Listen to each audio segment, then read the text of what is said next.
খুঁজে বের করতেই হবে ভাই। ও এখানে তো একটা ঘর ওপেন হয়ে গেছে। এটা কোন ঘর যেন ওপেন হয়ে গেছে একা একা। এই ঘরের মধ্যে দেখি আমি কি পাই। ভাই ভূত থাকিস না প্লিজ, প্লিজ ভূত থাকিস না প্লিজ। না না ভূত নেই। তোমরা কি মনে করছো আমি ভয় পেয়ে ওরকম করছি? কোনোদিনও না। চলো এই টাকাটা আমি নিয়ে দেখি কত টাকা আছে। ও 20,000 টাকা আমি পেয়ে গেছি। আর মাত্র 5,000 টাকা আমাকে খুঁজে বার করতে হবে। কিন্তু এখানে দেখো একটা কুকুর। ভাই এটা কিরকম কুকুর ভাই? এরকম মানুষের মাথাওয়ালা কুকুর। আমি ঠিকই শুনেছি ভাই, এটা হচ্ছে একটা হরর ভূতের হাউস। এই হাউসের মধ্যে সত্যি সত্যি ভূত থাকে ভাই। চলে এই কুকুরটা বাঁচা আছে না মরে গেছে আমি কিছু বুঝতে পারছি না। চলে এবার আমরা ভূতকে মারবো। ভূতের পাছায় বাড়ি মারবো, ফ্ল্যাশ লাইট ছুঁড়ে মারবো মুখের মধ্যে। এরকম না যে ভয় পেয়ে গেছি, কিন্তু এত বড় কুকুর ভাই কোত্থেকে আসলো? হোয়াট? সেটা বিড়ালের চোখের মতো লাগছে না তোমাদের?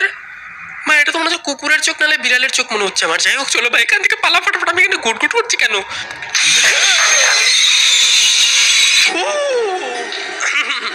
ভয় আমি পাইনি, ঠিক আছে? আমি এক্সাইটেড হয়ে গেছি জিনিসটা দেখে। এটা কোনো একটা তন্ত্র মন্ত্রর ঘর ভাই। সবাইকে মাথা চাপা দিয়ে রেখেছে, সবাইকে দেখো এখানে আটকে রেখেছে। এইখানে দেখো এই যে মানুষটা টাক কেটে ব্রেন বার করে দিয়েছে ভাই। এটা অনেক ক্রিপি। তোমাদের কতটা ভয়ানক লাগছে আমাকে কমেন্টে অবশ্যই বলো ভাই। আমার তো একটু একটু ভয় লাগছে।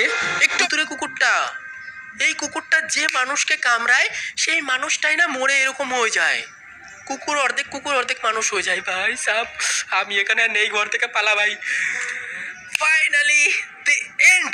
আমরা গেমটা কমপ্লিট করে দিয়েছি। তার জন্য অবশ্যই একটা লাইক করতে ভুলো না তোমরা। লাইক করে দিও